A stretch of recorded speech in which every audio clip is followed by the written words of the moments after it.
Oh, hello. I didn't see you there. I'm Wesley Wyndam Price.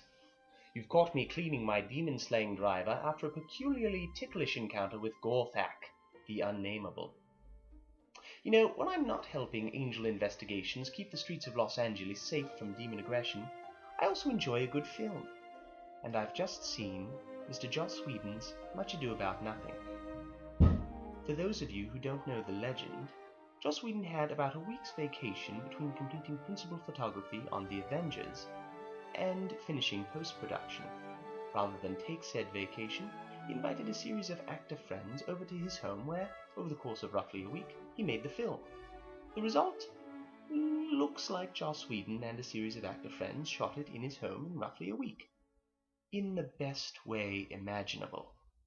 Even with screenwriting duties farmed out to some prat named William Shakespeare, it still feels like a Joss Whedon film.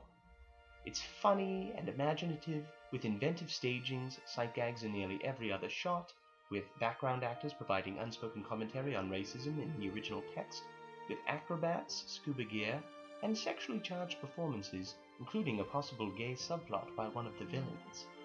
Best of all is the fact that when you stage Much Ado as a weekend-long house party in which all characters are drinking at all times, the notoriously complicated and ill-advised romantic schemes hatched by Shakespeare's protagonists suddenly make complete sense. Then there are the performances. Benedict and Beatrice are arguably the greatest rom-com couple of all time and inspiration for everything that followed up through Han and Leia. So how do Amy Acker and Alexis Denisov stack up in the roles? Well, sometimes it seems as if they're in two different films, with the admittedly handsome and talented Mr. Denisov turning in a performance that's a touch broad for me, often bringing the physical comedy up to 11 when an 8 would suffice. Nevertheless, there are smaller moments, such as when Benedict physically cannot bring himself to say the word marriage in public, that are vulnerable, sweet, and just right for the character. Amy Acker's Beatrice is marvelously guarded, wounded, and prepared to wound in turn with her razor wit. It's a refreshingly down-to-earth performance, which isn't to say her comic chops are lacking. On the contrary, this may be the first production of Much Ado I've seen in which Beatrice's gulling scene is at least as funny as the notoriously difficult-to-follow Benedict gulling scene.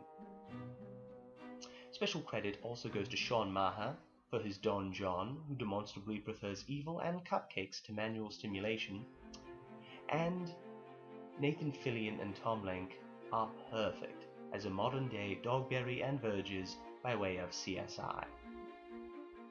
The film isn't perfect, but neither was Shakespeare's original text. What it is fun, sexy, crafted with obvious love, and further confirmation that Joss Whedon can do whatever the bloody hell he wants. Malibu Yorick and I give it 4 what-hos out of 5. You should see it. For Triple Cool West Coast, I'm Wesley Wyndam Price, Rogue Film Critic. Thank you for joining me.